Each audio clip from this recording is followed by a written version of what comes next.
Good morning.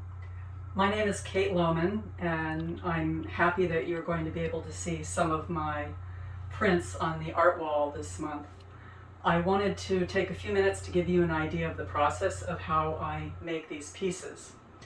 The piece here is called Portrait of a Chair, and it is made from photographs that I took.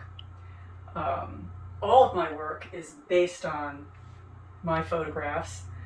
In a few cases, the final work is an individual photograph, but usually it's what I call a constructed photograph or a constructed print. So, meaning that there are multiple pieces from multiple photographs. And in the case of this piece, it's 6 photographs and roughly 40 pieces. The first part of my work is all digital. So I use a digital camera, I work on a computer, but my goal is an actual object, a fine art print that's on the highest quality paper and with the highest quality printing that I'm capable of doing. So that's my objective. So the next thing I'd like to show you is my computer workstation, which is not going to be that different from most people's, but there are a few subtle differences. I have an Apple iMac. It has a very good graphics card and a lot of memory.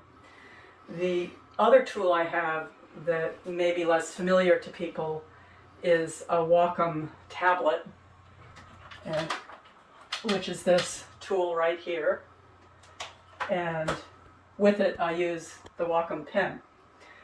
Essentially, it's like a very fancy mouse. So the next thing I'd like to do is show you just briefly how a piece is built up. And I'm going to be using the piece that we were just looking at, Portrait of a Chair. Larry helped me put this together by showing you these 7 different pieces, starting with a centerpiece at the core of the image, and then expanding out. Now you see the bottom added. Here, that was the vase going in, and then completing the table. And here you see the flower in the center, and finally the outside components back to a complete piece. So that's a simple way of seeing how a constructed print develops. The next thing I'd like to do is show you my printer. This is my printer. It's a Canon wide format inkjet printer. We're in my living room now, and it's not unusual for people who come in to think it's actually a piano. The original plan was to put this in the studio, but it was impossible to get in there. Here's a look at the innards, and then here you see a roll of papers installed. This is 44 inches wide, and this is the widest I can print on this printer. I can print as long a piece as I can handle. And if this printer has 12 ink cartridges, so 12 different colors, and there are 6 here and 6 on the other side. This is 1 cartridge. Fortunately, I don't have to replace them very often because it's expensive, as anybody with a printer knows. It's painful, but that's living with a printer. And then the next thing I'd like to show you is my print wall. Here we are at my print wall, which is really an indispensable tool for me. It may not be obvious to you, but this is a metal wall. It stretches from the edge of this print all the way over to the printer, from the molding above to down here.